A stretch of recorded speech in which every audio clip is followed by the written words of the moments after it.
t'ai-je fait?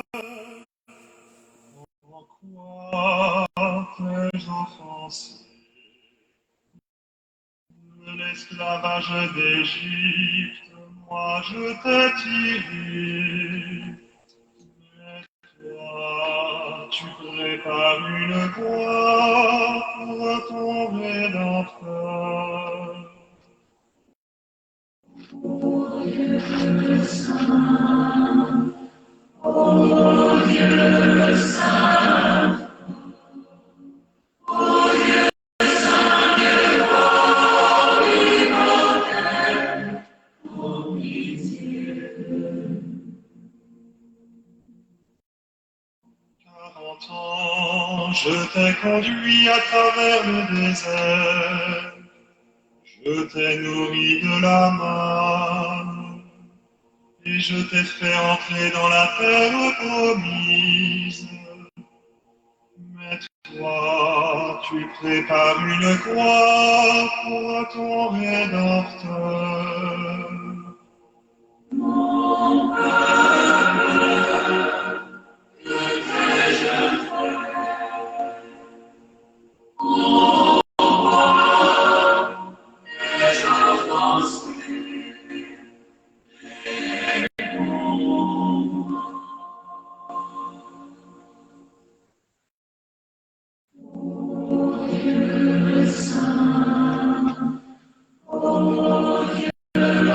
Bonsoir à toutes et à tous, à toutes les personnes qui sont déjà connectées. Bienvenue dans notre émission Les heures de la musique sacrée et liturgique. Dans quelques instants, nous allons commencer. Et notre invité ce soir, c'est l'abbé Louis-Gabriel Tsamba, depuis l'Italie.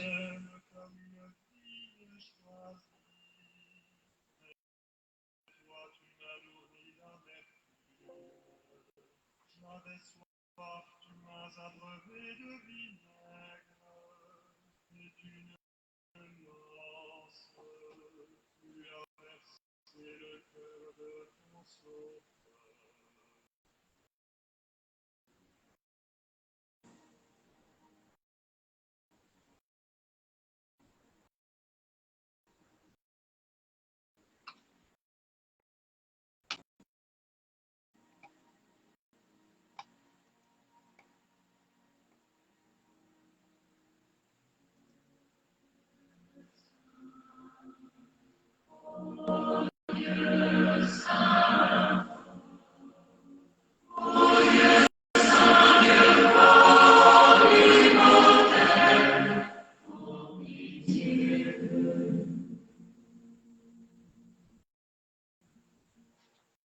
Je t'ai ouvert un passage dans la mer, mais toi, tu m'as ouvert le côté avec une lance. J'ai marché devant toi dans une colonne de nuée. Nous disons déjà merci à toutes les personnes connectées. Dans exactement 6 minutes, nous allons commencer notre émission avec l'abbé Louis-Gabriel Tsamba.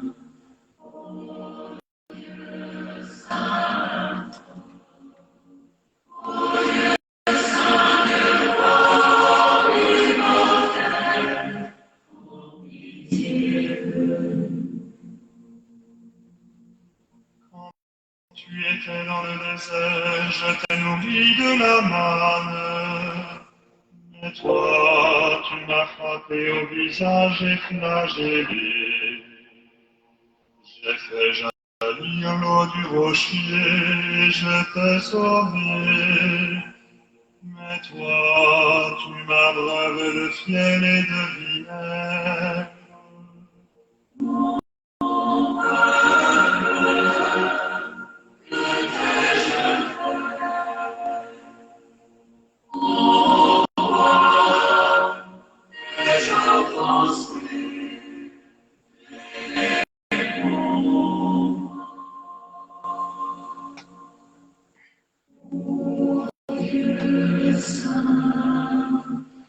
Oh, Dieu saint,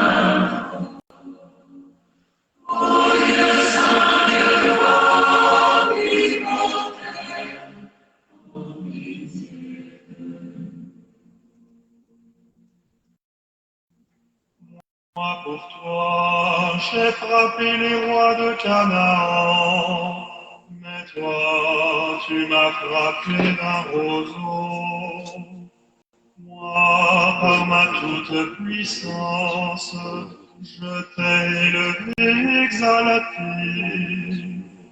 Mais toi, tu m'as élevé, cloué sur le bois de la croix.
Commencement des lamentations de Jérémie le prophète.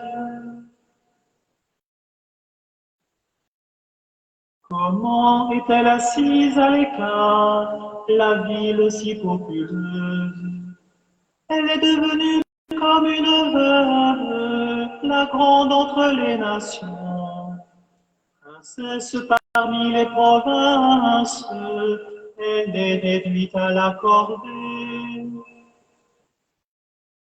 Elle passe des nuits à pleurer, et les larmes couvrent ses joues.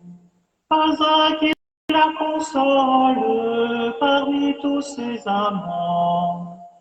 Tous ses amis l'ont trahi, devenus ses ennemis. Judas est exilé après sa ruine et la dure servitude. Elle demeure chez les nations sans trouver de répit. Tous ses poursuivants l'atteignent en des lieux sans issue.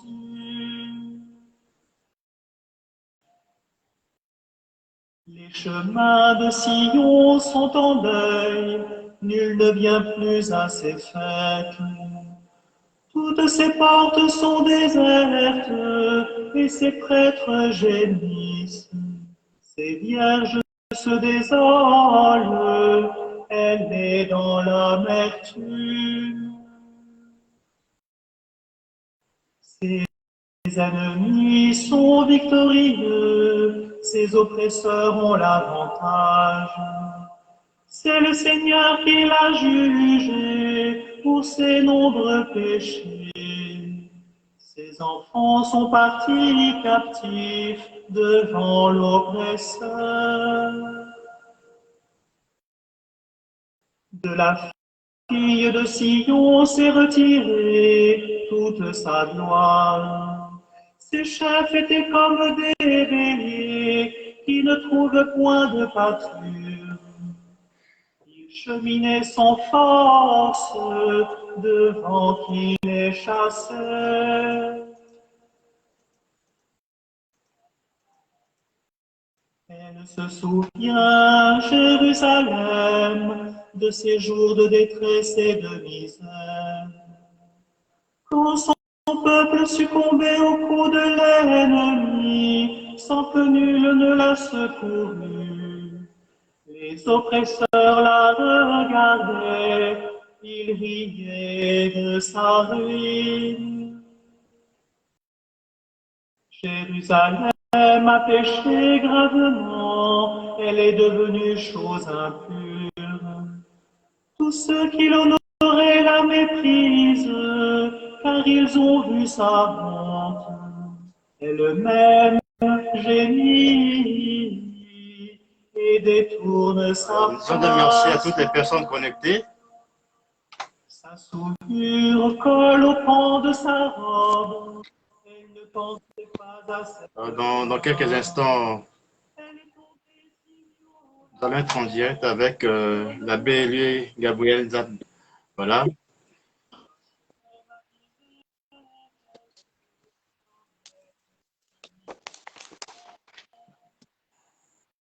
Alors, monsieur l'abbé, bonsoir. Bonsoir. Alors, bienvenue à toutes et à tous dans notre émission des heures de la musique sacrée et liturgique sur Maison catholique des médias, sur la page Facebook du diocèse de Franceville également.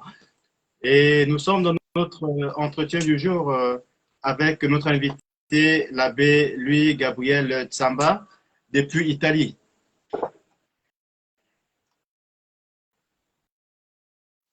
Alors, le thème que nous allons aborder aujourd'hui est mieux comprendre la Semaine Sainte. Alors, notre invité, l'abbé Louis Gabriel Tsamba, est prêtre du diocèse de Mouila, prêtre musicien gabonais en mission dans l'archidiocèse de Bologne en Italie. Alors, Père, vous avez animé il y a bientôt 6 ans, en juin-juillet 2017, en Sicile, un séminaire sur l'accueil et l'intégration des immigrés, dont vous avez apporté votre modeste contribution en animant le premier thème portant sur les fondements philosophiques de l'accueil. Ouais. Et aujourd'hui, depuis le 16 novembre à Rome, vous êtes nommé lors du conseil épiscopal permanent de la CEI, qui s'est réuni en session extraordinaire comme nouveau coordinateur national des migrants de la pastorale des catholiques africains de la langue française en Italie. Oui.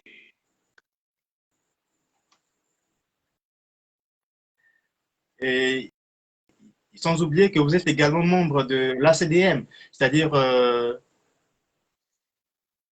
au cœur de la musique. La plateforme de la chanson, le grand groupe au cœur de la musique. Oui, je suis membre du groupe au cœur de la musique. La grande Voilà. famille de musiciens, et musiciens de l'Église, musiciens d'Église, donc musiciens liturgistes, chrétiens catholiques du Gabon. D'accord. Alors, Père, vous savez, hier, nous avons célébré le dimanche des Rameaux. Cette fête qui s'ouvre la Semaine Sainte. Donc, la Semaine Sainte a commencé depuis hier avec le dimanche des Rameaux. Alors, Père, quelle est la spécificité de cette fête? Alors, comme vous avez dit, le dimanche de Ramos, c'est une fête qui est la porte, disons, c'est la porte d'entrée dans le temps pascal. Vous savez que le cheminement pascal commence le mercredi décembre, donc la célébration donc décembre, et puis il y a tout un parcours, le parcours des 5 semaines, on peut dire 5 dimanches de carême. Premier dimanche, deuxième dimanche, troisième dimanche, quatrième dimanche, il y a le 5e dimanche. Et après le 5e dimanche, on rentre dans la semaine sainte, dont la première célébration s'intitule la commémoration donc de l'entrée triomphale de Jésus à Jérusalem. Si vous voulez, le nom liturgique de cette fête, c'est le dimanche des rameaux et de la passion de notre Seigneur Jésus-Christ. Donc, au cours de cette fête, l'Église fait mémoire, le nom même est contenu, si vous voulez, le sens même de ce qui est célébré. Il y a les rameaux et il y a la passion. Donc, cette fête, c'est la commémoration, on peut dire la commémoration donc de l'entrée triomphale de Jésus à Jérusalem. On peut dire que cette fête a comme une double saveur, deux faces. Il y a la douleur, il y a la gloire. il y a la saveur sucrée, il y a la saveur amère. Donc parce que Jésus qui est proclamé, qui est ovationné, qui est acclamé lorsqu'il entre à Jérusalem, assis donc sur un âne, est le même qui est hué, qui est moqué, dont on se moque. On va dire crucifie-le, crucifie-le, crucifie-le. Donc, cette fête rappelle, comme je disais, l'entrée triomphale de Jésus-Christ, Jésus qui entre pour vivre sa passion, sa mort, qui va conduire donc à la résurrection. C'est un peu la spécificité, on peut dire, de cette fête.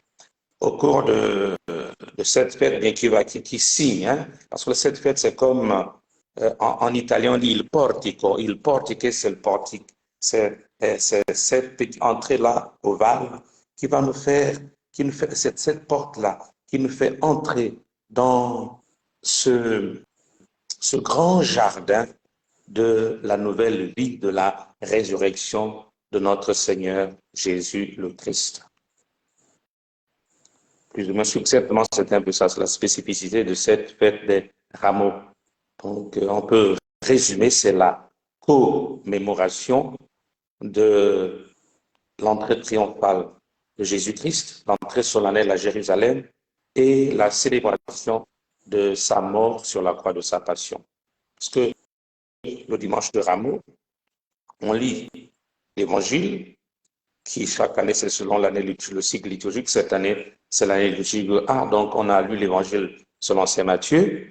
Et bien sûr, la première étape, puisque la première étape, c'est la commémoration de l'entrée de Jésus à Jérusalem, avec la bénédiction des rameaux, le peuple qui se rassemble autour avec le prêtre, les diacres, les ministres. Et donc, il y a la bénédiction des rameaux, ensuite la proclamation de l'évangile qui nous rappelle l'entrée de Jésus à Jérusalem, Jésus qui est proclamé, on chante Hosanna au fils de David.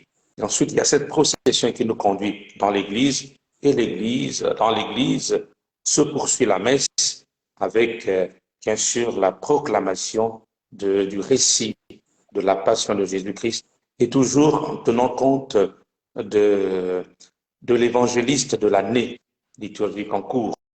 Cette année, c'est l'année de Saint Matthieu, donc l'évangile qui a été lu, c'est l'évangile selon Saint Matthieu, la passion de Jésus-Christ selon Saint Matthieu.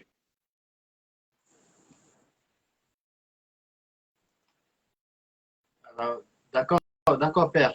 Alors, mon Père, nous avons choisi pour notre première méditation un chant que vous connaissez très bien, Lauda Jerusalem Dominum. Ok, on écoute. Voilà, nous allons écouter et puis après, vous allez nous commenter un peu, hein, c'est quoi cette particularité de chanter Hosanna.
Alors, Père, Lauda Jerusalem Dominum, qu'est-ce que ça vous dit, les paroles de ce chant?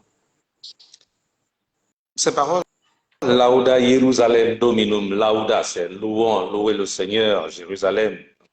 Alors, permettez-moi de revenir pour faire une explication importante là. Le prêtre, le jour avant la procession, le prêtre invite le peuple de Dieu en disant: et maintenant, frères et sœurs bien-aimés, imitons les foules de Jérusalem, heureuses d'acclamer Jésus, et avançons donc dans la paix. Pourquoi? Parce que, comme le dit l'évangile de Matthieu et tous les autres évangiles, les foules acclamaient. Les Italiens, vous savez que, j'ouvre une parenthèse, l'italien c'est une langue qui facile, elle invente les mots. Donc elle aime bien les néologismes. Donc les Italiens vont dire Osanare. Osanare, si on traduit, c'est chanter Hosanna, c'est dire Hosanna. Donc c'est Hosanner, on peut dire entre guillemets, Hosanner le Seigneur. Donc, Lauda Jérusalem, c'est des foules qui hosannent, qui glorifient, qui chantent le Seigneur. Et il faut dire que cette fête-là, elle a ses origines dans ses racines, dans la fête juive, appelée la fête des tentes ou bien des récoltes. Et Hosanna, c'est ainsi que s'exclamaient donc les Juifs avec le rameau, les rameaux qui étaient composés donc de palmes, et on dit bien surtout de saules, et en procession. Donc, durant cette fête-là, des tentes ou fête des récoltes. Donc, ce terme-là provient du psaume 118, et c'est une imploration. Donc, c'est l'être, c'est la créature, c'est l'être humain qui implore son Dieu, c'est la créature qui implore son Créateur en disant « Ô Seigneur, sauve-nous ». Donc, on retrouve cette expression bien sûr dans le psaume 118, verset 25. Donc, Lauda Jérusalem Dominum. Lauda Jérusalem, c'est louant, chante le Seigneur, loue le Seigneur, Jérusalem. Et donc, c'est le peuple de Dieu qui acclame Jésus, Jésus qui est roi, et Jésus qui est digne d'être loué, d'être acclamé. Bien sûr, en ce temps-là, lorsqu'ils acclamaient, ils avaient leur conception du messianisme royal. Ils pensaient, ils rêvaient d'un Messie qui allait chasser les étrangers, l'occupant romain, pour rétablir donc la royauté selon la pratique donc juive. Mais malheureusement pour eux, Jésus n'est pas roi à la manière des hommes, à la manière humaine. Il le dira lui-même, il a dit à Pilate, alors on retrouve là ce dialogue de Jésus avec Pilate dans l'évangile, la passion de Jésus selon Saint Jean, lorsqu'il dit « Ma royauté n'est pas de ce monde ». Donc, ma royauté ne s'établit pas comme les royaumes de ce monde. Ma royauté, c'est un règne d'amour, de justice et de paix. Donc, Lauda Jérusalem, c'est la louange. Louons le Seigneur. Loue le Seigneur, chante le Seigneur Jérusalem. Chante ton Seigneur, chante ton Dieu. Donc, chacun et chacune d'entre nous est invité à chanter le Seigneur, à faire de cette semaine un chant de louange, un chant d'action de grâce, un chant de méditation. Chanter le Seigneur, voilà ma vie, louer, jouer pour mon Dieu, voilà ma fête.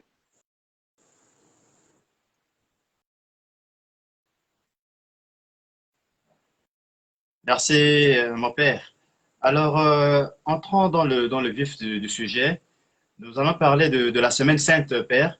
Alors, quels sont les offices, Père, de la Semaine Sainte? Parce que nous avons le lundi saint, le mardi saint, jusqu'à la fin. Mais quels sont les offices de cette semaine?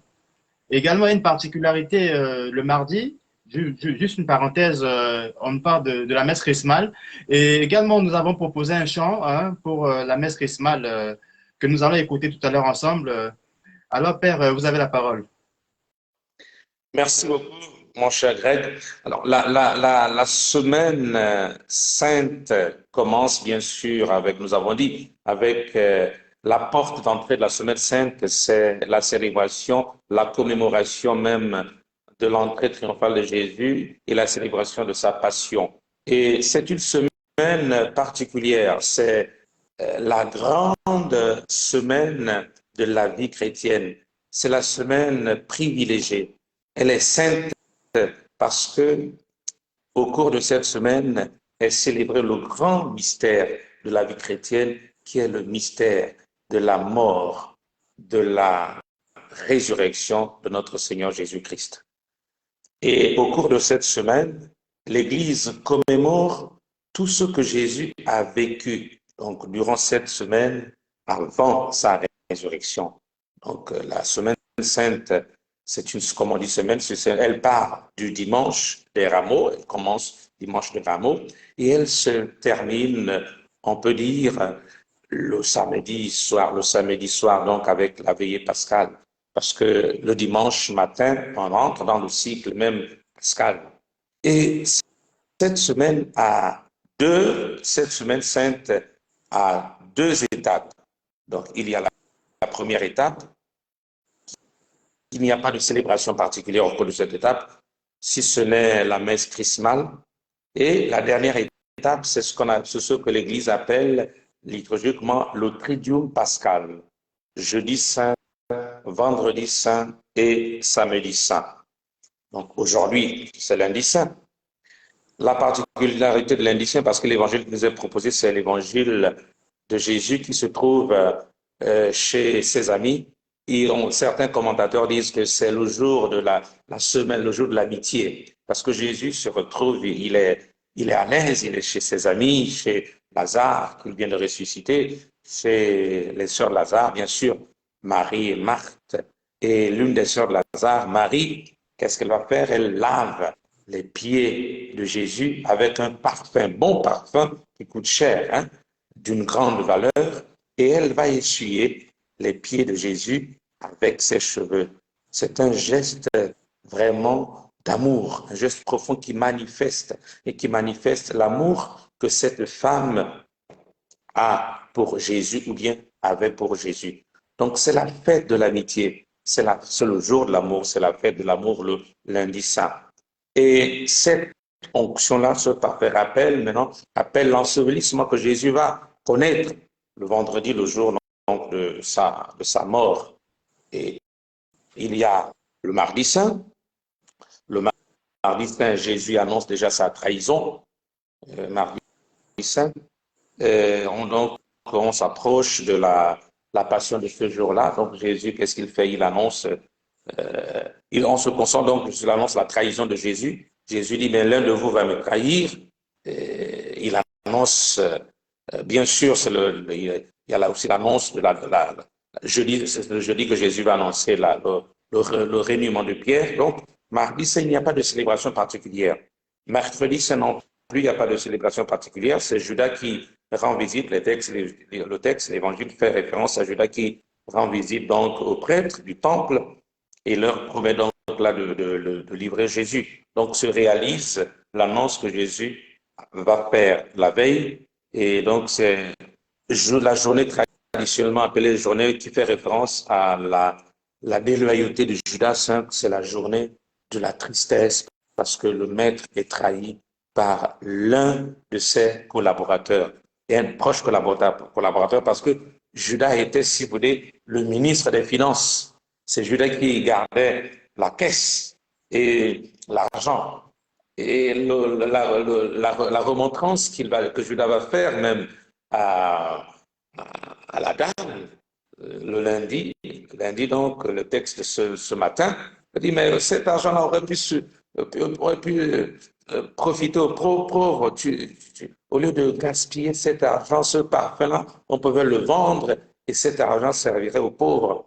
Mais en fait, Saint Jean commente, il dit non, Judas ne le dit pas parce qu'il pensait aux pauvres, mais c'est parce qu'il pensait à lui-même et c'était un voleur.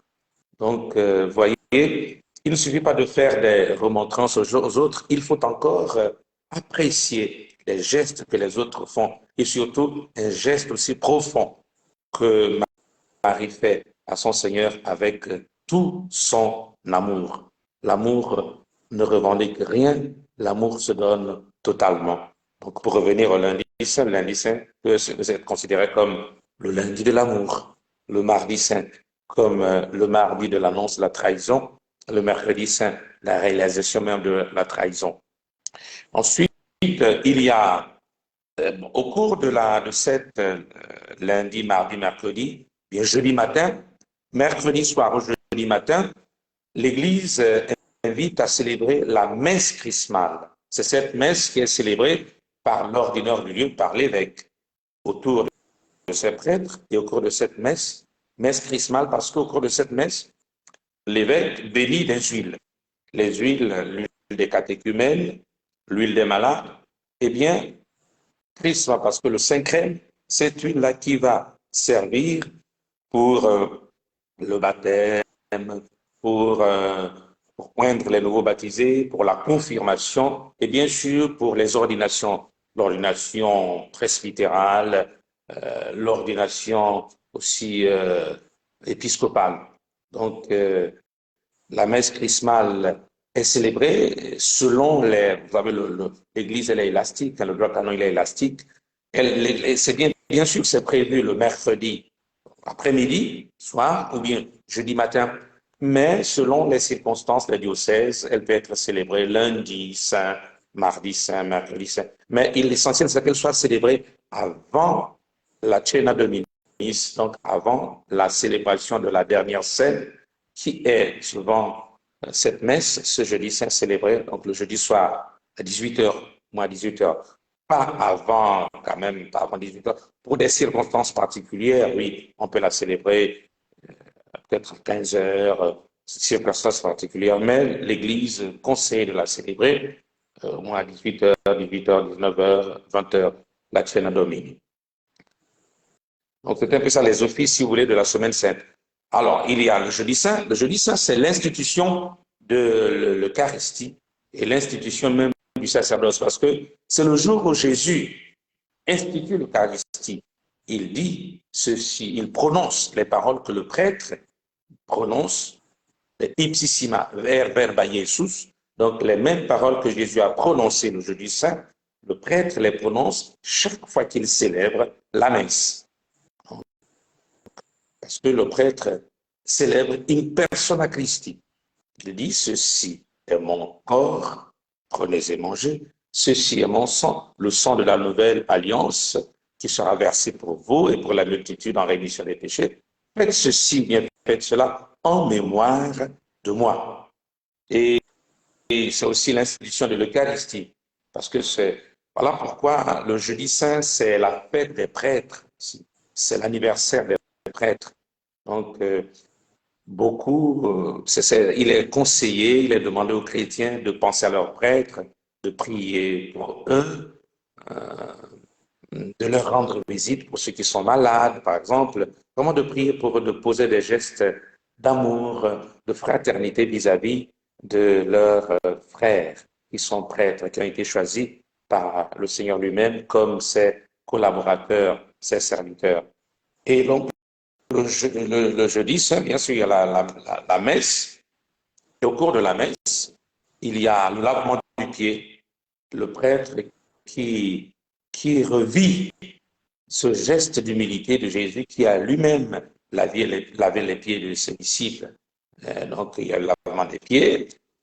On choisit quelques chrétiens ou chrétiennes dans l'assemblée.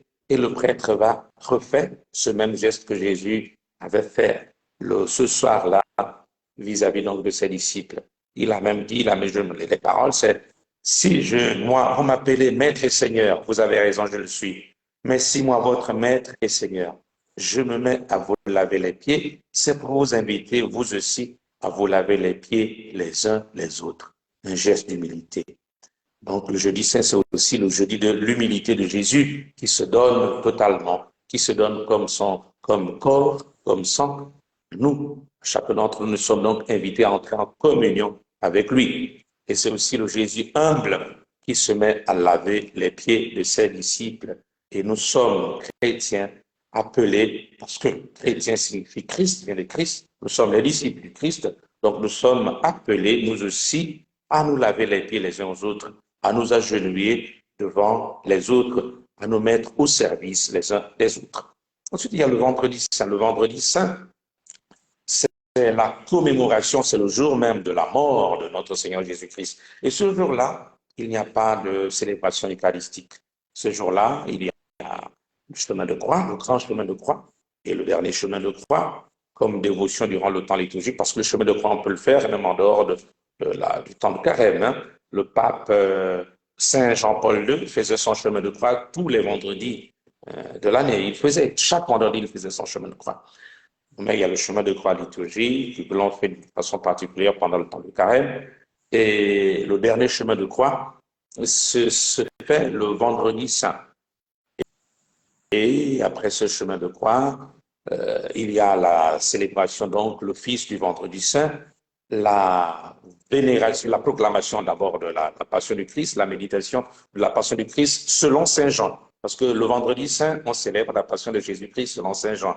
Le dimanche des Rameaux, c'est la passion de Jésus-Christ selon l'évangéliste de l'année liturgique en cours. L'année A, c'est Matthieu. L'année B, c'est Marc. Et l'année C, c'est l'évangile selon Saint Luc, la passion de Jésus-Christ selon Saint Luc. Alors, revenons donc à vendredi saint. Le vendredi saint, on lit la passion de Jésus-Christ selon Saint Jean. Après, il y a la grande prière. Il y a d'abord la vénération de la grande prière universelle. C'est l'Église qui s'ouvre aux souffrances du monde. Cette longue prière avec 10 intentions qui sont chaque année, c'est presque les mêmes intentions. Je crois que cette année, l'année du Covid, l'Église avait ajouté, avait adapté par rapport à cette pandémie qui avait ravagé, attristé un peu le monde entier. Donc parfois l'Église, elle vit l'aggiornamento, elle s'adapte aux réalités de la vie du monde aussi. Donc il y a cette prière, la grande prière, l'Église qui s'unit au peuple de Dieu, aux fils et filles de Dieu, et qui offre au Seigneur, au Créateur, les joies et les peines, les souffrances et les douleurs donc, du monde, à travers cette grande prière universelle. Après, il y a la vénération de la croix, la vénération ou adoration. Ce qu'on parle, c'est l'adoration liturgique de la croix. On adore Jésus-Christ qui est mort et ressuscité, bien sûr, pour nous. Donc, lorsqu'on s'avance, on s'agenouille et on fait une révérence, on embrasse, on fait un baiser, un bisou. En tout cas, on fait un geste d'adoration, un geste de vénération, de reconnaissance. Toi, tu es tout, Seigneur, je ne suis rien. Et tu m'as donné la vie par ta mort sur la croix. Et vous voyez, durant le chemin de croix, il y a une introduction qui est souvent chantée, nous t'adorons au Christ et nous te bénissons parce que tu as racheté le monde par ta sainte croix. En fait, c'est ça. Cette antienne-là, ce refrain résume un peu la liturgie du vendredi saint. C'est le Seigneur, on célèbre le Seigneur qui a racheté le monde par la sainte croix. Voilà pourquoi cette croix est adorée, elle est vénérée, parce qu'on ne vénère pas le bois pour le bois, mais on vénère, on adore Jésus-Christ qui a racheté le monde par la sainte croix. Et après, il y a le silence qui nous rappelle ce silence de la mort de Jésus-Christ. Parce que le Seigneur est mort, on respecte le silence de la tombe, on respecte le silence des morts. Le vendredi, il y a ce silence, voilà pourquoi le célébrant principal dit souvent « rentrer dans le silence ». Et voilà le silence, en méditant bien sûr. Et le samedi matin, il n'y a pas de messe. La messe, c'est toujours le silence qui continue. Et ce jour-là, le samedi matin, on peut rendre visite aux malades, on peut poser des actes de charité en pensant à ce que Jésus a dit dans l'évangile de Matthieu, bien sûr. Et j'ai eu soif et vous m'avez donné à boire. J'ai eu faim, vous m'avez donné à manger. J'étais un étranger, vous m'avez accueilli. J'étais malade, vous m'avez soigné, vous m'avez visité. J'étais coincé, j'ai pleuré, vous m'avez consolé. Donc, beaucoup de choses, on peut faire beaucoup de choses le samedi matin pour toujours en union avec Jésus-Christ, méditant sa passion, sa mort. Et bien sûr, ce silence-là nous prépare à la veillée pascale que l'on célèbre le samedi soir. La veillée pascale avec toute la grande liturgie de de cette nuit à la nuit pascale, avec le feu, la liturgie du feu, les bougies qu'on allume, la grande procession dans l'obscurité, les bougies qui nous rappellent la lumière du Christ, Lumen Christi, Deo Gratias, donc Jésus qui est lumière du monde, avec le diacre qui porte le cierge pascal. Et lorsqu'il arrive dans l'église, il encense et puis il proclame la proclamation du chant pascal, l'exultet, donc de exultant. Hein. Le peuple chanter son nom, exulte toute la terre. Donc toute la terre qui exulte pour Jésus-Christ, notre roi qui est ressuscité. Donc la veillée pascale même sonne déjà. Ce sont les cloches. Et là, les cloches sonnent. Hein. Les cloches sonnent déjà, les cloches qui vont se taire le jeudi avec le Gloria, parce qu'on chante le Gloria le jeudi saint, on chante le Gloria, après les cloches se taisent. Et les cloches ne reprendront que le samedi avec le chant du Gloria. Et l'Alléluia qu'on a tué durant le temps de carême reprend, parce qu'il y a un petit jeûne aussi contre le jeûne de l'Alléluia. Et ce carême, ce jeûne-là, on le rompt le jour même de la veillée pascale, après l'épître de Saint Paul, qui est proclamé, on chante l'Alléluia, Alléluia,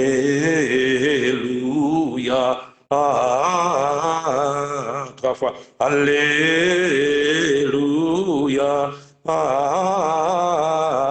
Alléluia.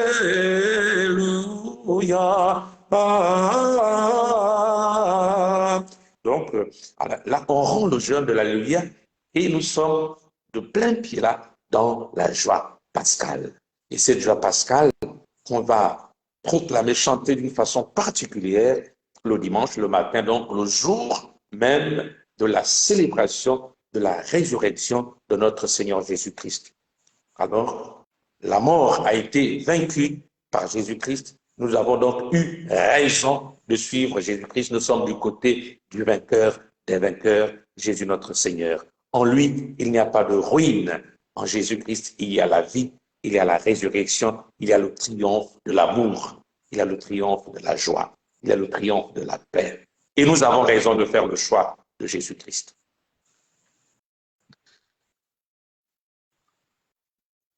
Alors, merci Père sur cette fin, parce que en Jésus-Christ, il y a la vie, il y a l'amour, il y a la joie. Alors, à toutes les personnes qui viennent de se connecter, nous vous rappelons que vous êtes en direct sur Maison catholique des médias, Catholique TV Gabon, également la page du diocèse de Franceville, la page de la paroisse Saint-Dominique de Monde également. Alors, dans notre émission, les heures de la musique sacrée et liturgique, nous avons la grâce de recevoir sur notre plateau l'abbé Louis-Gabriel Tsamba, depuis Italie, qui est prêtre gabonais. Et le thème que nous sommes en train de débattre est « Mieux comprendre la Semaine Sainte ». Alors, monsieur l'abbé, pour la messe chrismale, nous avons choisi un chant, un très beau chant que vous Oui. connaissez très bien. Nous allons écouter. Ce chant s'intitule « Je vous ai choisi, je vous ai établi ».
Alors, Père, voilà ce chant qui tire à sa fin.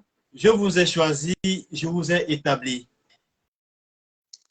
Oui, je vous ai choisi, je vous ai établi. C'est un chant qui nous vient de la communauté de l'Emmanuel.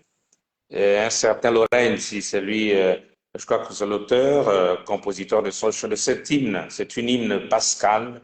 Et nous voyons dans cet hymne les paroles de Jésus-Christ à ses disciples que l'on retrouve dans l'évangile de Saint Jean, le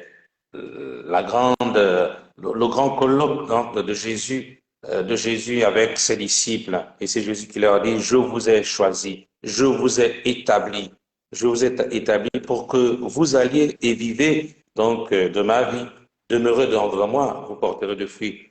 Qui demeure en moi, qui vit en moi, a la vie, il reçoit la vie éternelle. Donc, demeurez en moi parce que moi, vous êtes des branches, moi je suis le sarment.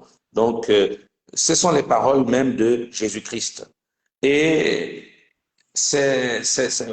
vous avez bien fait de les proposer comme méditation durant la messe chrismale ou bien le jeudi saint, parce que ces paroles s'adressent à tous les baptisés, bien sûr, mais d'une façon particulière aux collaborateurs donc, de Jésus-Christ, aux ministres de Jésus-Christ, ceux à qui Jésus a confié la mission de consoler, la mission de pardonner, la mission de transformer le pain en corps du Christ et le vin en sang du Christ. Et il leur dit, le deuxième couplet, il dit, contemplez mes mains et mon cœur transpercé. Et c'est ce que Jésus donc dit, bien sûr, à Thomas qui doute lorsque Jésus apparaît au 11, il n'est pas là, la première fois. Et les autres lui disent, nous avons vu le Seigneur, nous avons vu le Seigneur. Thomas dit, mais c'est pas possible. Et pendant que Thomas est en plein doute de ce que les autres lui racontent, et c'est là que Jésus apparaît. Vous voyez, Jésus glorieux, il apparaît, il est là. Et il dit tout de suite à Thomas, avance, regarde mes mains, regarde mes pieds, regarde les traces des clous, mets ta main dans mon côté. Et lorsque Thomas il met le doigt dans le côté transpercé, il comprend que c'est vraiment lui le Seigneur. Et il se jette, et là, nous avons l'une des plus belles professions de foi. Thomas qui va dire, mon Seigneur et mon Dieu. Et c'est tout. Et je crois que ce temps de la passion, cette semaine sainte qui nous conduit à la Pâque, c'est le temps durant lequel nous sommes invités à nous agenouiller pour dire tout simplement, si nous n'avons rien à dire, nous pouvons au moins dire mon Seigneur et mon Dieu.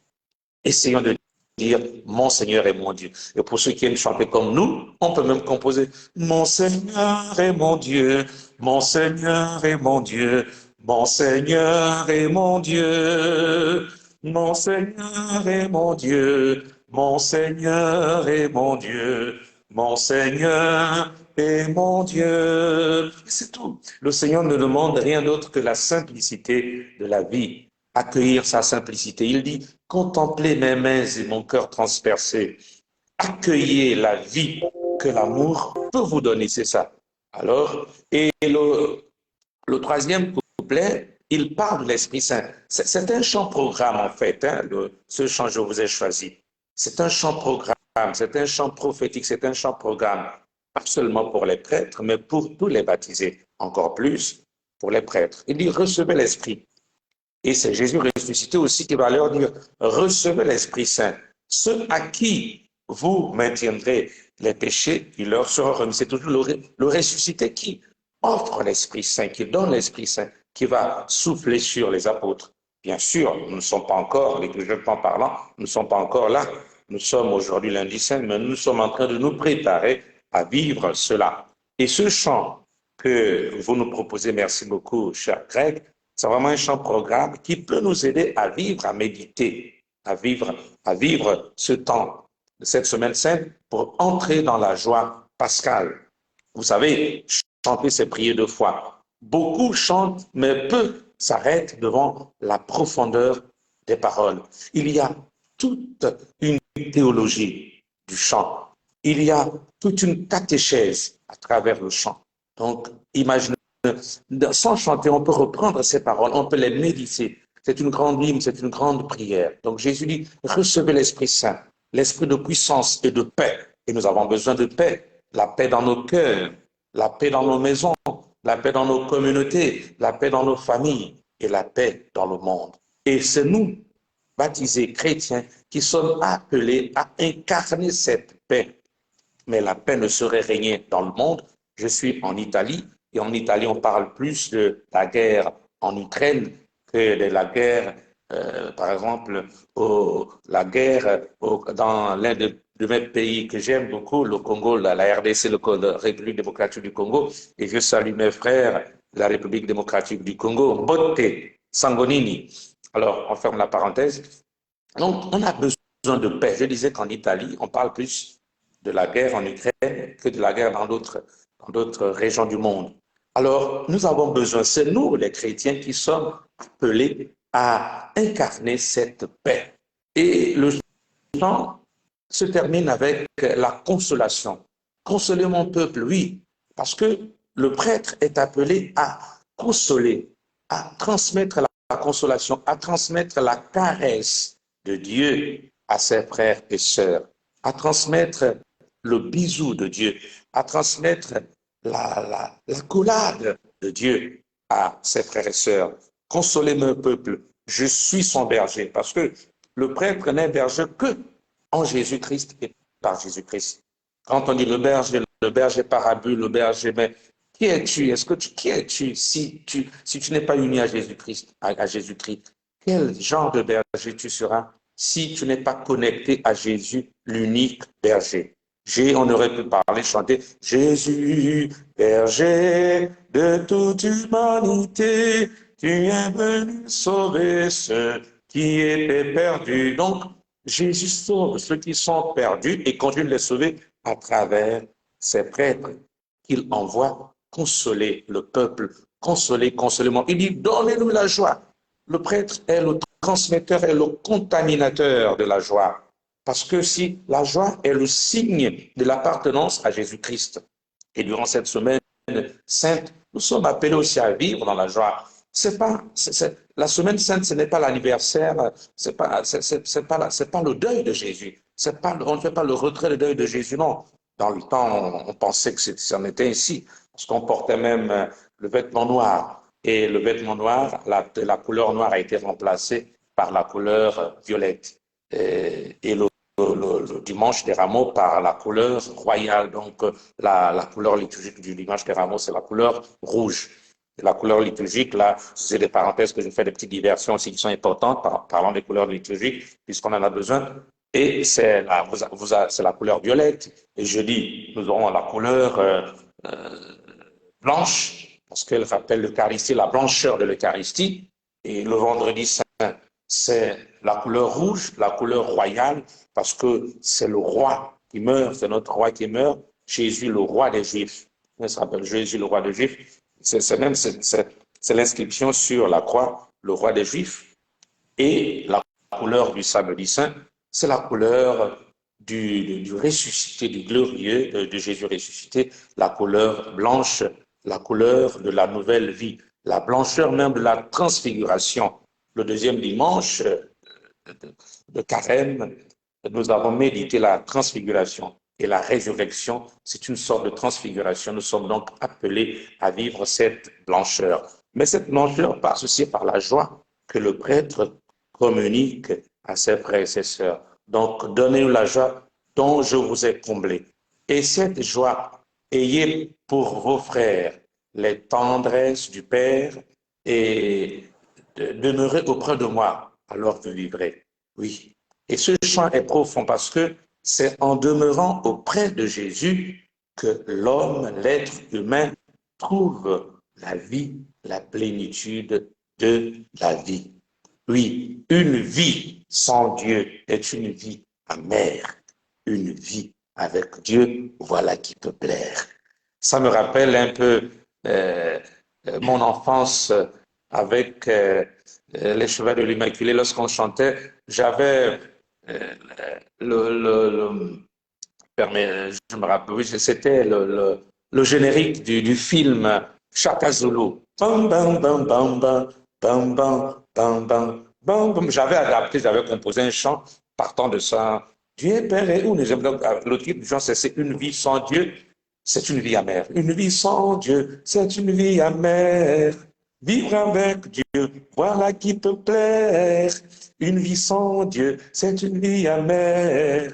Vivre avec Dieu, voilà qui peut plaire. Les gens de la coque, mes petits frères et mes enfants aussi donc de la coque, se rappellent bien sûr, puisque c'est avec eux qu'on avait commencé bien sûr cette belle aventure, je me rappelle. Nous étions le premier, on peut dire, concert de la coque, qui n'était pas encore coque, mais après devenu coque, c'était à la paroisse de Sainte-Monique de Sotega, je me rappelle, c'était un soir donc les chevaliers garçons avaient fait ce concert-là. Bien sûr, chevaliers, puis on avait constitué un groupe de garçons, je me rappelle, et on avait chanté une vie amère, une vie sans Dieu, une vie amère, une vie avec Dieu, voilà qui peut plaire. Donc, c'est pour dire que nous sommes appelés à communiquer la joie de Dieu pour que la vie de l'homme soit une vie belle, une vie profonde, une vie joyeuse.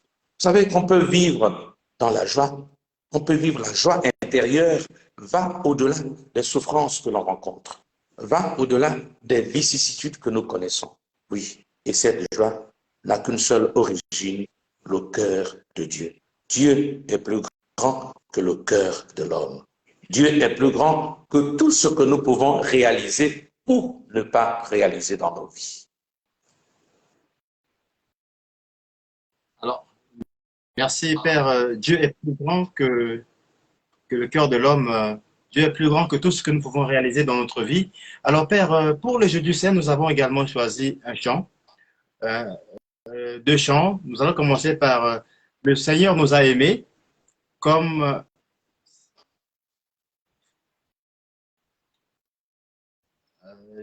je regarde Le Seigneur nous a aimés. Nous allons écouter un extrait.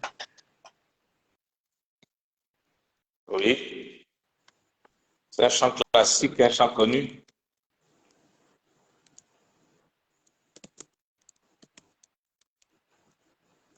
Quand nous partageons, le Seigneur nous a aimés, comme on n'a jamais aimé. Il nous guide chaque jour comme une étoile dans la nuit. Quand nous partageons le pain, il nous donne son amour. C'est le pain de l'amitié, le pain de Dieu, le pain de Dieu. C'est mon corps, prenez et mangez. C'est mon sang, prenez et buvez, car je suis la vie et je suis l'amour. Ô Seigneur, emporte-nous dans ton amour, dans ton amour. Le Seigneur nous a aimés comme on n'a jamais aimé. Un enfant nous est donné dans cette nuit de Bethléem. Les bergers l'ont reconnu et les mages sont venus. Ils ont vu le Fils de Dieu, petit enfant, petit enfant. C'est mon corps, prenez et mangez. C'est mon sang, prenez et buvez, car je suis. Alors, c'est mon corps, prenez et mangez, c'est mon sang, prenez et buvez, hein, car je suis la vie. Oui, ce chant de Bézieux, qui a été aussi harmonisé par Joachim Simassin, il y a beaucoup d'harmonisation. C'est un chant profond, c'est un chant eucharistique, une hymne eucharistique, et c'est un chant de l'amour. Et vous avez bien fait de le proposer pour le Jeudi Saint. Donc on peut bien méditer le Jeudi Saint, on peut vivre le Jeudi Saint en réécoutant Le Seigneur nous a aimés et en méditant ses paroles. Et les paroles font un peu tracent un peu la vie de Jésus, puisqu'on parle de Jésus qui naît à Bethléem, Jésus qui travaille, petit enfant, Jésus qui travaille. Donc c'est vraiment la vie, c'est un chant qui retrace un peu la vie de notre Seigneur Jésus-Christ. Et le résumé de la vie de Jésus-Christ, c'est l'amour. Et la première parole de Jésus-Christ de Dieu sur l'homme, c'est l'amour. La dernière parole de Dieu pour l'homme dans l'humanité sur l'homme, c'est l'amour. Nous sommes tous, chacun de nous, nous sommes le fruit de cette prophétie d'amour. Nous sommes le fruit de ce geste d'amour. Nous sommes la concrétisation de la parole de l'amour. Et il a vraiment, c'est un chant, c'est un grand chant, un chant sublime, c'est un grand chant. En tout cas, c'est un chant de tous les temps. Et il est connu par tous. Et c'est un chant quand même, j'étais étonné, on le chante même ici en Italie, hein. Il Signore ci ha amato come nessun altro mai. Donc le Seigneur nous a aimés comme on nous a. Ce chant a été traduit dans plusieurs langues. C'est un chant, vous voyez comment la musique, elle est belle, elle est mondiale, elle unit les cœurs, elle unit les peuples. Et si tout le monde pouvait chanter, si tout le monde pouvait devenir musicien, au ciel, nous passerons notre temps à chanter, n'est-ce pas, avec les anges. Alors, le Seigneur nous a aimés comme on n'a jamais aimé, nous invite à entrer dans l'amour du Seigneur, à être chacun d'entre nous cet amour. Donc, le Seigneur nous a aimés comme on n'a jamais. Ensuite, il dit, prenons, et la concrétisation de l'amour du Seigneur, c'est le corps qui nous donne son corps et son sang.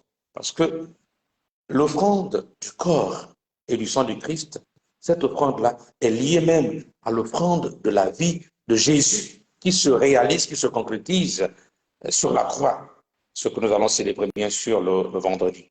Donc le Seigneur nous a aimés, c'est un chant d'amour. Je nous invite donc à vivre, à méditer le Jeudi Saint avec ce beau chant de notre cher de Bézieux. Et tu parlais d'un deuxième chant pour Jeudi Saint, oui? Oui, le deuxième chant du Jeudi Saint que nous avons choisi, c'est la nuit qu'il fut livré. Donc, la nuit qu'il fut livré, le Seigneur prit du pain. Nous allons écouter et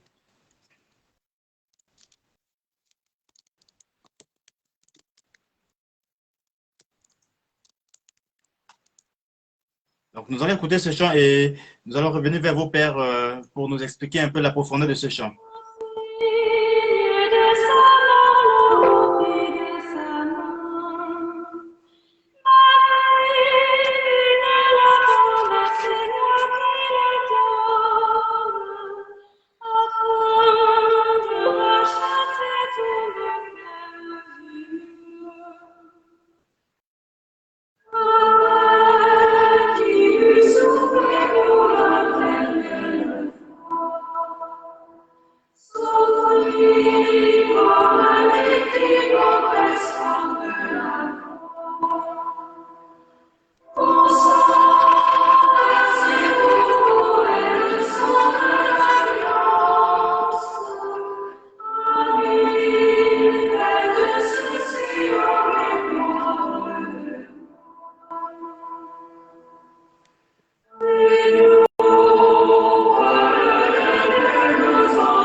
Alors, Père, ce chant, on le chante souvent pendant la messe du Jeudi Saint.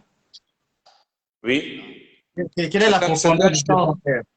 Oui, chant, c'est un chant de la Semaine Sainte, hein, et on le chante souvent jeudi saint, oui, la nuit qu'il fait. C'est un chant qui retrace la Sainte Seine, la dernière scène, le dernier repas que Jésus a pris avec ses disciples cette nuit même où il a annoncé la trahison de Judas et le reniement de Pierre. Et voyez, ce chant reprend les paroles, comme je disais, déjà dit au début, les ipsissima verba Jesu. Donc les paroles que le prêtre, que Jésus a prononcées le jeudi saint, et que le prêtre prononce chaque fois qu'il célèbre l'Eucharistie. Et il célèbre donc une persona Christi. Donc c'est un grand chant aussi, un chant de Dorly, et c'est un chant H, hein, qu'on a la classification française donc, des chants, c'est un chant H. Donc, ce sont les chants du temps de la Passion, non, c'est donc la Semaine Sainte. Voilà. La nuit qu'il fut livré le Seigneur près du pain, en signe de sa mort, il le rompit de sa main, ma vie ne l'apprend. Voilà, c'est les paroles de Jésus-Christ. Après qu'il eut soupé, pour la dernière fois, il s'offrit. Et j'aimerais le couplet, le verset 3. Le verset 3 dit, et nous, peuple de Dieu, nous en sommes témoins. Ta mort, nous l'annonçons par ce pain et par ce vin. Jésus ressuscité, ton Église t'acclame vainqueur, passé du monde à la gloire sans fin. Donc c'est un chant qui annonce aussi, c'est un chant pascal aussi. C'est aussi un chant pascal parce qu'il annonce et il parle, il annonce la victoire de Jésus sur la mort, la victoire de l'amour sur la haine. Vous savez que Jésus a été haï par ses semblables, Jésus a été rejeté par les siens, Jésus a été moqué et a été raillé par ses contemporains. Et Jésus, lorsqu'il ressuscite, sa résurrection marque la victoire de l'amour, la victoire du pardon, la victoire de l'accueil sur tout ce qu'il a subi. Et sa prière, avant de fermer les yeux, c'est « Père, pardonne-leur parce qu'ils ne savent pas ce qu'ils font ». Donc c'est un chant, c'est un grand chant, un chant eucharistique, un chant pascal aussi, nous pouvons dire. La nuit qu'il fut livré, le Seigneur prit du pain. En fait, nous sommes donc invités à devenir pain les uns pour les autres. Et durant cette semaine, essayons d'être le pain. Donnons-nous aux autres. Donnons-nous donc, comme Jésus s'est donné à l'humanité, à notre tour, donnons-nous les uns aux autres pour la plus grande gloire de Dieu. Merci, Père. Alors, Père, tout au long du chemin de croix, à la dernière station, il y a un chant qui revient tous les vendredis, à la dernière station, quand on rentre, quand on termine la 14e station. Et ce chant s'intitule « Victoire, tu régneras, aux croix, tu nous sauveras ». Ok, on écoute.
Voilà, Père, pour ce chant, victoire, tu régneras, aux croix, tu nous sauveras. Oui, c'est un refrain que nous retrouvons habituellement lors des offices du Vendredi Saint, comme tu l'as dit. Euh, Nous contemplons donc le Messie crucifié cloué sur une croix et nous affirmons donc dans la foi qu'il s'agit d'une victime qui nous sauve aux croix, qui nous sauverait effectivement.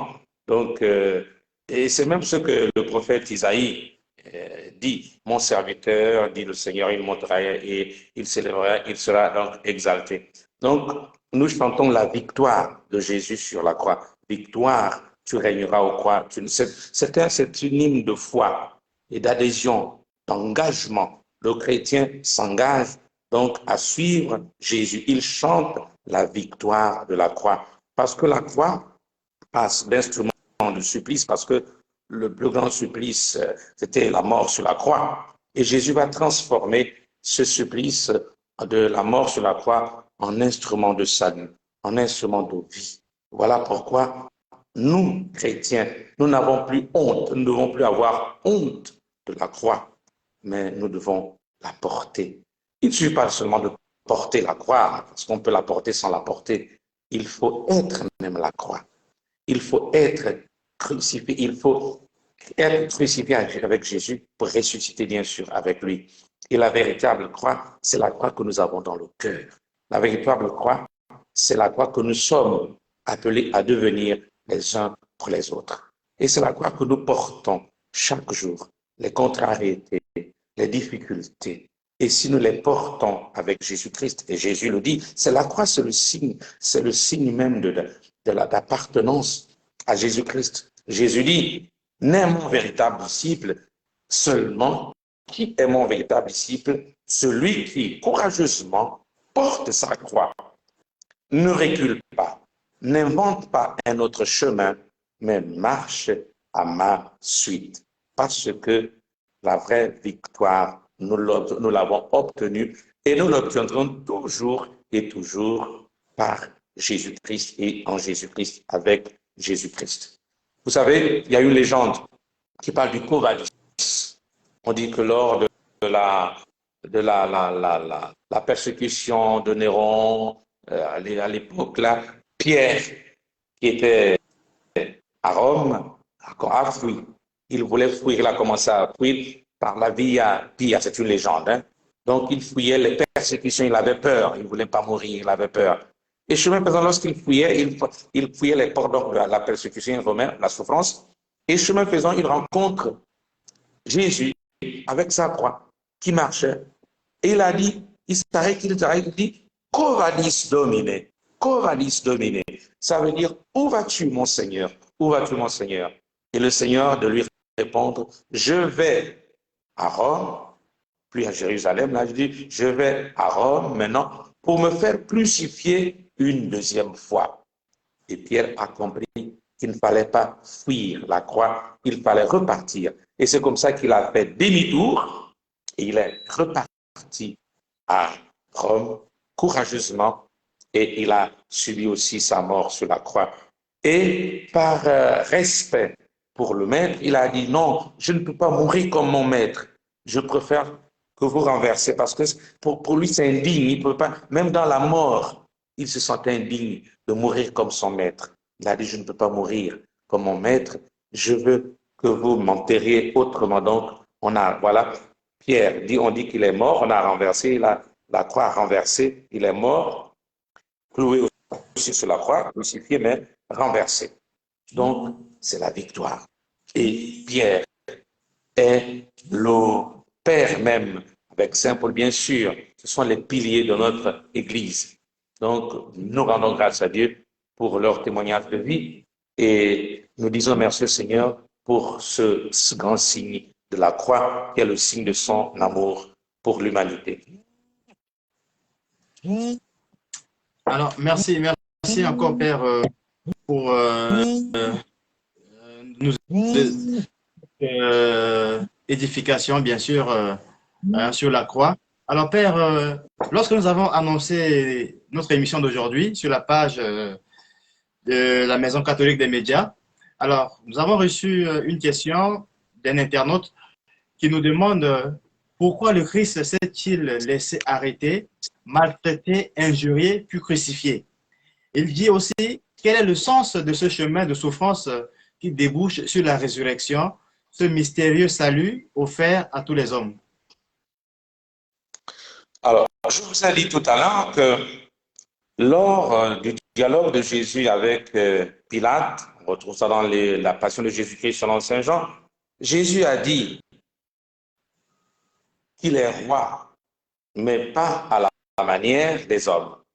Et cela s'origine même dans l'être de Dieu. Vous savez, le Seigneur lui-même nous dit, mes chemins ne sont pas vos chemins. Mes pensées ne sont pas vos pensées. C'est le prophète Isaïe qui le dit. Voyez, autant les montagnes qui surpassent nos têtes, autant mes pensées sont au-dessus de vos pensées. Donc la souffrance, c'est d'abord un mystère.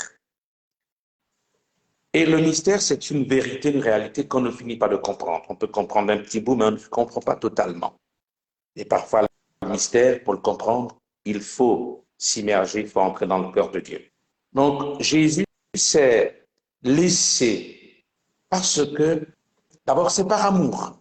Donc, parce que la souffrance de Jésus, et il le dit même, vous avez suivi l'évangile de la Passion de Jésus-Christ selon Saint Matthieu. Lorsque l'un des soldats sort l'épée et il tranche, il coupe l'oreille d'un soldat. La tradition identifie ce disciple à Pierre, on dit que c'est peut-être Pierre. Alors Jésus dit, rends l'épée, parce que celui qui utilise l'épée, il meurt par l'épée. Celui qui utilise la violence, il meurt par la violence. Celui qui utilise la haine, il meurt par la haine. Celui qui utilise le mal, qui ne vit que dans le mal, il meurt par le mal. Parce que le mal n'attire que le mal. Le mal n'attire pas le bien. Le bien attire le bien. Mais nous, chrétiens, nous sommes appelés à vaincre le mal à travers le bien.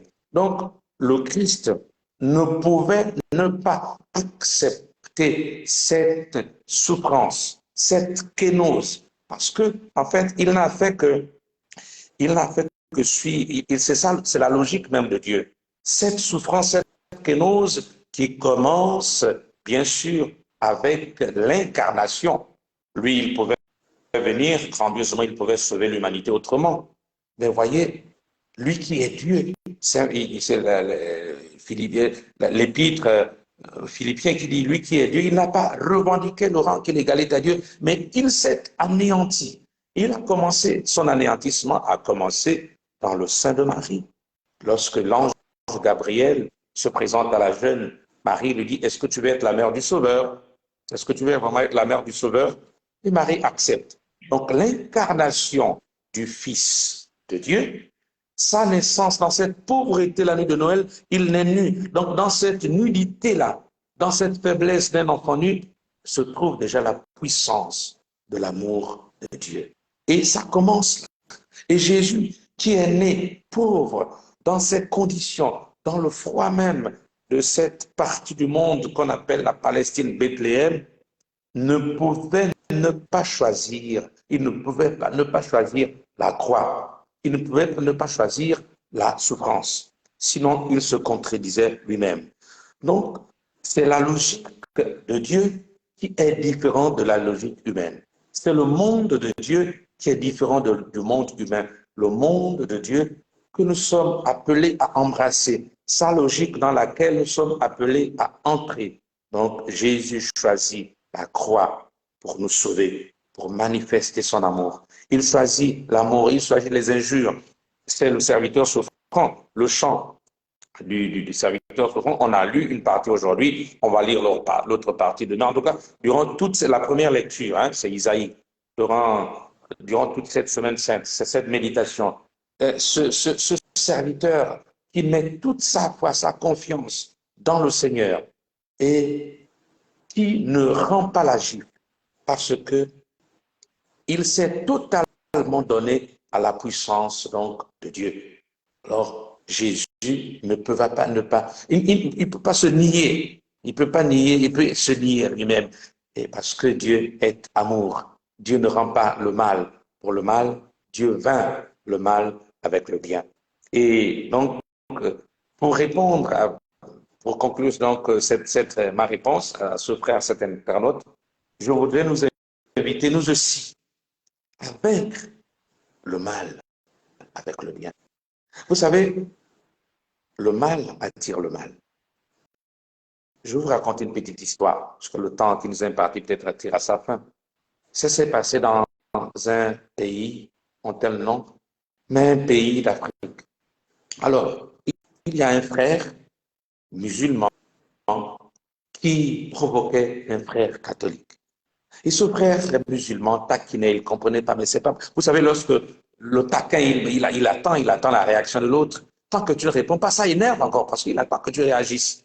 Mais tant que tu ne réagis pas, il s'énerve de plus belle. Et ce gars-là, ce chrétien-là, ne réagissait pas. Et tous les jours, le frère musulman passait, il repassait, il insultait, mais pourquoi tu es lâche, tu es lâche, tu es lâche, tu es lâche. Et un jour, il allait très loin, il a giflé son frère chrétien.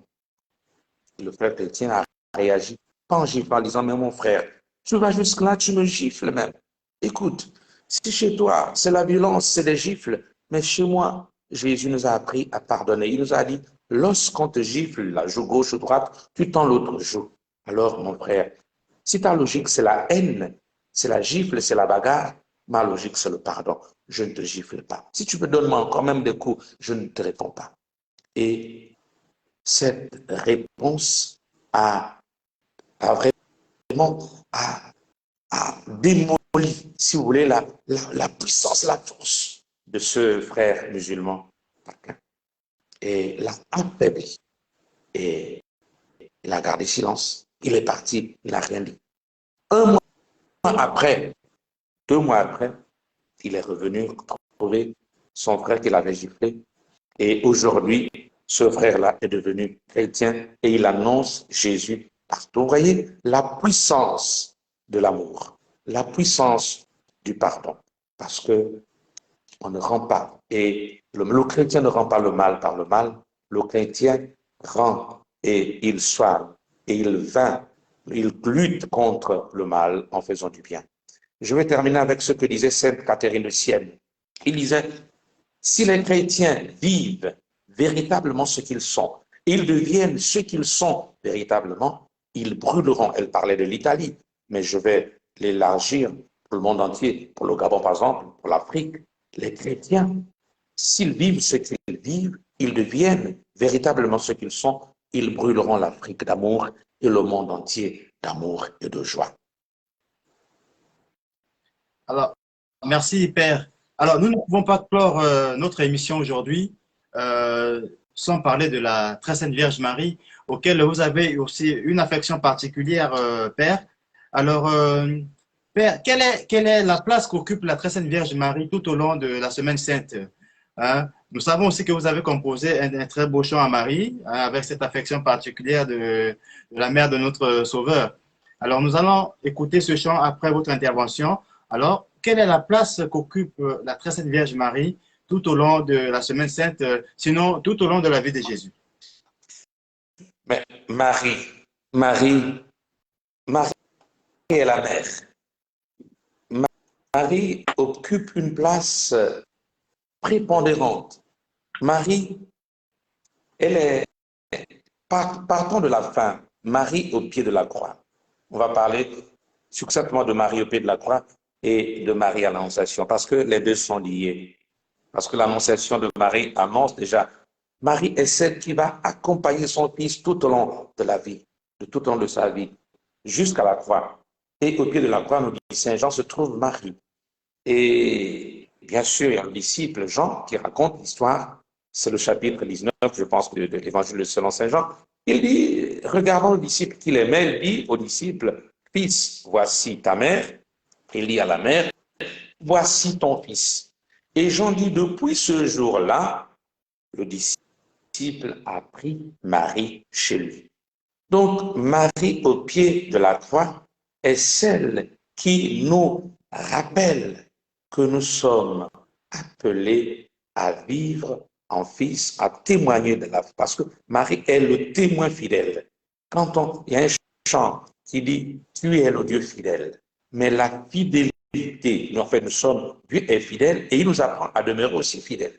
Et la fidélité de la créature vis-à-vis du Créateur, elle est manifestée par le don de la vie de Marie, qui depuis l'Annonciation dit « Je suis la servante du Seigneur, qu'il me soit fait selon ta parole ». Donc Marie, en fait, elle avait, comme si elle avait dit « Je suis une feuille de la page, j'ai une feuille blanche ». Ma main là, elle n'est pas blanche, bien sûr. Je suis une feuille blanche, tu peux écrire tout ce que tu veux. Donc, c'est la disponibilité. Marie nous apprend la disponibilité. Marie nous apprend l'obéissance, son oui, Marie. Marie nous apprend l'attention, être attentionné. À Cana, elle est la femme qui est attentionnée, qui va dire, qui intercède, qui va dire à son fils Jésus-Christ, faites, non, ils n'ont plus de vin, il y a Jésus-Christ parce qu'elle rencontre que le vin va manquer, et elle va courir, elle va, sans qu'on le lise, hein, elle va, elle dit à son fils, ils n'ont plus de vin. Ensuite, elle va dire au serviteur, sans que son fils ne le dise, elle se rend compte. Donc, Marie, elle fait, les Italiens disent tramite. Donc, elle est l'intermédiaire. Elle parle à Dieu. Elle parle des hommes à Dieu et elle parle de Dieu aux hommes. Et c'est ce qu'elle nous apprend. Donc, nous devons, durant tout ce temps et durant toute notre vie, apprendre à parler à Dieu. Et quel est le contenu de notre parole? C'est l'homme, c'est l'humanité. Parler de l'homme à Dieu et parler à l'humanité de Dieu. Donc, nous devons transmettre cela à travers nous, chrétiens, bien sûr. Donc, nous avons cette femme qui chante le Magnificat. Marie est aussi la mère du Magnificat. Marie est la mère de la visitation. Elle va visiter sa cousine Élisabeth. Donc, que chacun de nous prenne quelque chose de la vie de Marie pour essayer de le vivre ou bien la vivre, la chose, pour essayer donc de la faire pénétrer dans son existence. Marie, au cours de cette semaine sainte, est celle qui va accompagner Jésus. Donc nous aussi, nous sommes invités à accompagner Jésus. Pas seulement l'accompagner, mais vivre, faire de notre existence, de nos lieux de vie, le lieu où Jésus lui-même a vécu sa passion, sa mort et sa résurrection. Et déjà, l'Église dit que nos familles sont des églises domestiques et nos cœurs aussi sont des églises domestiques. Donc, faisons de notre vie que la vie de chacun soit cette église domestique, là où Jésus entre, là où Jésus transforme l'eau en vin, là où Jésus ressuscite les morts, là où Jésus donne la vue aux aveugles, la parole aux muets, là où Jésus rencontre les femmes, là où Jésus appelle les enfants, il les bénit, là où Jésus souffre sa passion, il meurt et il ressuscite. Donc, une vie en Jésus, une vie de ressuscité et en ressuscité. Merci, Père. Et je disais tout à l'heure que vous avez composé un chant, hein, Maria, une voix qui chante. Nous allons écouter ce chant ensemble avec vous, avec toutes les personnes qui participent à ce live depuis leur smartphone. Et vous allez me dire après, Père, d'où vous vient l'inspiration de pouvoir composer un chant, Marie. Écoutons d'abord et on revient vers vous.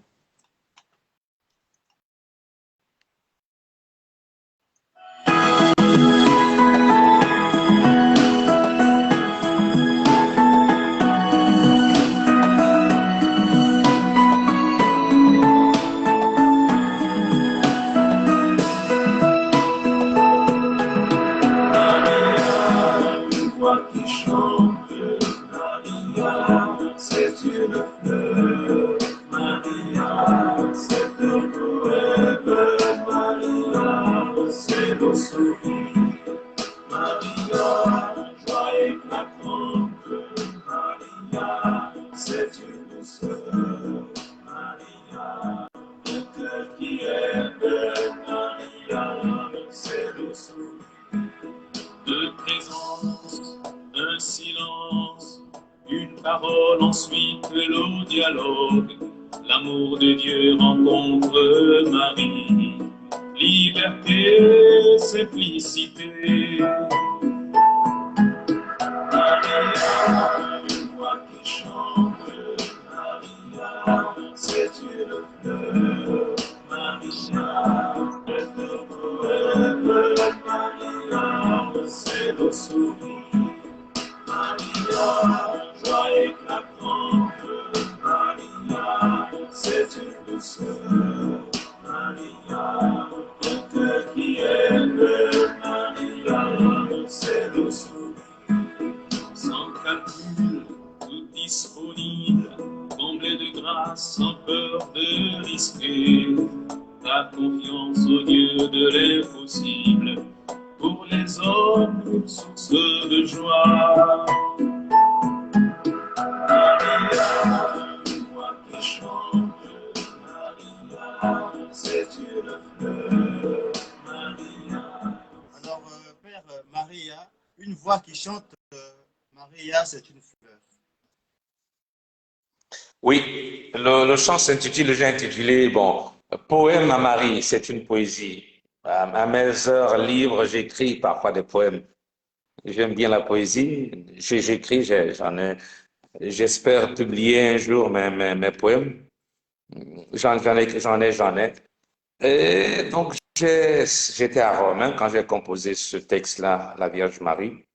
Il faut dire que tout le mérite déjà de la chanson, beaucoup ne le savent pas, le mérite ne me revient pas à moi, mais à mon papa Raphaël Samba Massala, à qui je rends un vibrant hommage.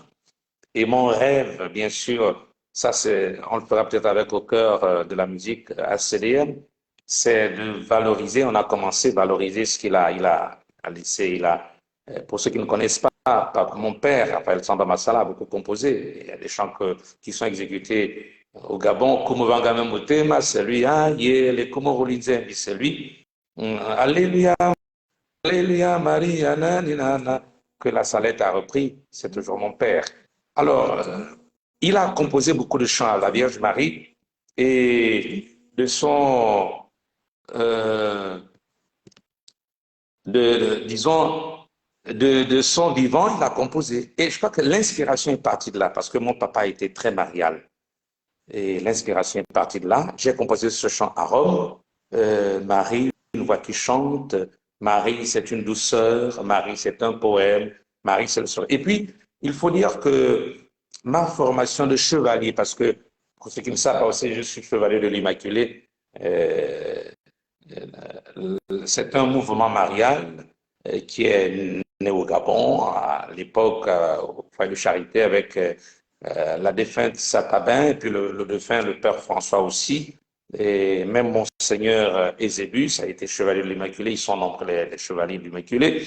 Et je leur rends un vibrant hommage aussi. Donc je crois que ce mot, tout cela constitue un peu ce qui m'a beaucoup aidé et m'a élevé et m'a beaucoup mis en moi ce désir, cet amour pour la Vierge Marie. Et j'ai beaucoup de compositions pour la Vierge Marie. Donc Marie, une voix, elle est une voix qui chante. J'ai offert ce poème-là à maman, notre mère, la voix qui chante. En fait, j'ai souvent été marqué par le mystère de l'incarnation. Donc, quand je dis deux présences, un silence, une parole, ensuite le dialogue, je fais référence au mystère donc de l'incarnation. Ensuite, je parle de Marie. En fait, je résume un peu dans les couplets la vie de Marie, ce qu'elle a essayé de faire, ce qu'elle est Marie telle qu'elle nous est présentée dans les évangiles. Et je la vois, Marie, une voix qui chante. Une voix qui chante rappelle le Magnificat de Marie. Donc, Marie est la voix qui chante. Marie est un poème. Marie, c'est le sourire. Le sourire de Marie renvoie aussi à son oui. Donc, quand Marie dit oui, c'est ce qu'elle a souri. Parce qu'on ne dit pas oui à Dieu avec le front plissé. On dit oui à Dieu parce qu'on est heureux. Donc, le sourire de Marie renvoie à sa joie, à son bonheur. Lorsqu'elle dit « Mon âme exalte le Seigneur, mon esprit exulte en Dieu, mon Sauveur ». Donc, c'est cette poésie que j'ai voulu offrir à notre Maman du ciel. Et j'ai un autre chant à Marie. Hein. Cette femme qui danse la joie, d'être humble servante, c'est Marie. J'ai beaucoup de compositions sur Marie qu'on proposera, bien sûr, du volant à nos frères et sœurs qui nous encouragent. Et merci beaucoup. Merci, merci encore, Père. Alors, nous allons petit à petit vers la fin de notre émission, les heures de la musique sacrée et liturgique sur Maison catholique des médias, sur la page du diocèse de Franceville et bien d'autres pages un peu partout dans le monde. Alors, notre invité s'appelle l'abbé Louis-Gabriel Tsamba depuis Italie. Et le thème que nous avons débattu aujourd'hui s'intitule « Mieux comprendre la Semaine Sainte ». Alors, Père, nous tirons vers la fin de notre émission. Avez-vous un mot de fin? Mais le mot de fin, c'est l'action de grâce et de reconnaissance, parce que l'action de grâce, c'est la reconnaissance. L'action de grâce envers Dieu qui nous rassemble, qui nous a voulu frères et sœurs. Le pape François a écrit une encyclique, Fratelli Tutti, et nous sommes frères et sœurs, partageant la même humanité. Nous sommes frères et sœurs parce que nous avons un seul Créateur. Nous sommes frères et sœurs parce que nous avons un seul baptême, un seul Seigneur, une seule foi, un seul baptême, un seul Dieu et Père. C'est ce que nous devons être, c'est ce que nous devons vivre, c'est ça notre être, un seul baptême, une seule foi, un seul Dieu et Père. On peut ajouter une seule communauté, la communauté du peuple de Dieu, une seule maison commune, l'humanité. Donc, et une seule beauté pour nous, la musique. Donc, merci beaucoup. Merci à la Maison catholique des médias pour tout ce que vous faites. Et ma pensée va vers toi, mon frère Greg, qui m'a contacté. Merci beaucoup. Merci à... Vraiment, je t'encourage, hein, va de l'avant. Je t'encourage. Et en e-box, on en parlera. Ce qu'on peut faire, on le fera avec la grâce de Dieu. La Maison catholique des médias. Et merci bien sûr à notre frère qui vous encourage, mais le responsable, notre frère et mon confrère, l'abbé Serge Patrick Mabikassa. Et c'était aussi un grand musicien, il est un grand musicien. Et petit secret, je suis l'un de ses élèves en musique. Je me rappelle, je courais derrière Mabikassa pour dire apprends-moi la musique, apprends-moi. Parce que j'ai apprécié Mabikassa lorsqu'il chantait la basse. J'étais enfant de chœur, petit enfant de chœur là auprès de Charité. Quand je voyais Mabikassa chanter à Sainte-Geneviève, j'en étais émerveillé. Il y avait Mabikassa, il y avait le défunt Anicet, et il y avait mon grand aussi, il est à Oyem en ce moment, c'est Ange Bruno. Ah, Ange Bruno, ciao, je ne sais pas si tu m'entends. Ange Bruno, on a chanté, on a fait de belles choses aussi. Donc, merci beaucoup à notre frère Mabikassa, qui est aussi mon maître en musique, et bonne continuation à la Maison catholique des médias. Je voudrais aussi dire merci à la grande famille ACDM au cœur de la musique. Et je voudrais vous inviter, il n'y a pas le temps, peut-être que la prochaine fois vous nous inviterez, j'espère que vous inviterez, on vous expliquera, on vous dira quoi consiste au cœur de la musique, le projet au cœur de la musique, qui est une grande chance en matière de la musique pour le Gabon et pour l'Église, bien sûr. Et c'est la grande famille des musiciens d'Église chrétiens catholiques du Gabon, dont je suis fier donc d'appartenir. Et je salue tous mes frères. On a notre langage, on s'appelle Bao et Baot. Donc, à tous mes frères Bao et à toutes mes sœurs Baot, salut. Vous êtes tellement nombreux, on ne peut pas citer les noms. Mais permettez-moi de saluer quand même mon parrain, parce qu'il y a un parrainage dans notre équipe là. Et mon parrain et mon voisin, c'est Stener. Donc, un coucou à Stener, et qui m'a aussi encouragé. C'est Stener qui m'a encouragé, qui m'a dit, vas-y, celui qui m'encourage, merci beaucoup. Et bien sûr, j'ai aussi ma marraine, hein, pas ma marraine, ma filleule. Ma filleule, c'est Gina. Donc, ciao. Et bien sûr, tous les membres du groupe, parce qu'au cœur de la musique, nous avons un groupe un peu des frères et sœurs qui essaient un peu de gérer la discipline. Donc, à toute l'équipe, la discipline, ils sont nombreux. On ne va pas citer le nom, sinon ils vont se offusquer.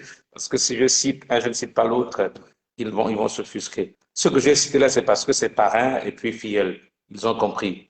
Donc, merci à vous. Merci à tous ceux qui nous regardent. Merci à tous les confrères, donc à tous mes confrères prêtres, du Gabon, d'Italie, de France, d'Espagne, d'Allemagne, du monde entier, du Canada, André-Marie. En tout cas, merci à vous tous. Et qu'est-ce qu'il faut dire? C'est la semaine sainte. C'est la porte, comme je disais, la porte qui nous ouvre à la Pâque. Donc, notre Alléluia, notre Christ ressuscité ne sera authentique que si nous commençons maintenant à nous unir aux souffrances de Jésus-Christ. Si nous mourons avec lui nous vivrons. Si nous souffrons avec lui nous régnerons. Donc, Lucien Daïs avait raison. Donc, si nous mourons avec lui, bon, Lucien Daïs reprend les paroles de Saint Paul, bien sûr. Quand je dis qu'il a raison, c'est par rapport à la mélodie, mais c'est Saint Paul qui le dit. Si nous mourons avec lui nous vivrons. Si nous souffrons avec lui nous régnerons. Donc, nous devons nous souvenir. Souviens-toi de Jésus-Christ ressuscité d'entre les morts. Il est notre salut, il est notre gloire éternelle. Donc, c'est le moment de fin. Continuez à nous aimer. Nous n'avons que aujourd'hui pour nous aimer, aujourd'hui pour transformer, brûler le monde, donc avec l'amour. Merci beaucoup. Merci, l'abbé Gabriel Tsamba. Nous rappelons à toutes les personnes qui nous suivent, qui vont suivre la retransmission tout à l'heure. Alors, nous sommes dans notre émission Les heures de la musique sacrée et liturgique sur Maison catholique des médias, sur la page du diocèse de Franceville également. Et notre invité aujourd'hui est l'abbé Louis-Gabriel Tsamba, depuis Italie. Et nous avons débattu le thème mieux comprendre la semaine sainte. Alors, l'abbé Louis-Gabriel Tsamba est prêtre originaire du diocèse de Mula, voilà, qui est depuis quelques années en Italie, à Bologne. Alors, merci à toutes les personnes connectées. Merci à JSK, le BAO, Stener Kumba. Et l'invitation est déjà lancée. La prochaine émission sera avec l'ACDM. Donc, nous allons nous préparer dans les coulisses de l'émission pour que vous puissiez nous présenter comment fonctionne l'ACDM, quel est le but de l'ACDM et quels sont vos objectifs au niveau de l'ACDM. Merci à toutes les personnes connectées. Vous êtes tellement nombreux que je ne peux pas citer tout le monde, mais quand même, je tiens à remercier l'abbé Serge Patrick Mabikassa, qui est directeur de la Maison catholique des médias, qui nous a permis de partager avec vous aujourd'hui sur le thème mieux comprendre la semaine sainte. Également, un merci pour mon diocèse à l'abbé Wenceslas Lengoma, qui est responsable des médias catholiques dans le diocèse de Franceville.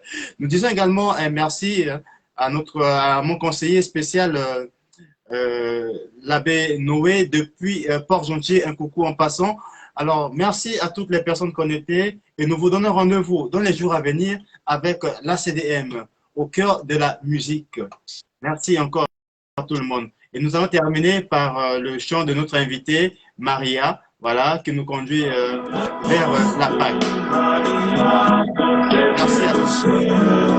Maria, le cœur qui aime, Maria, c'est le sourire, joie du Père, amour du Fils, vrai sourire du cœur de Dieu, tu protèges l'humanité, toi bonté et vérité. Maria, une voix qui chante, Maria, c'est une fleur. Merci.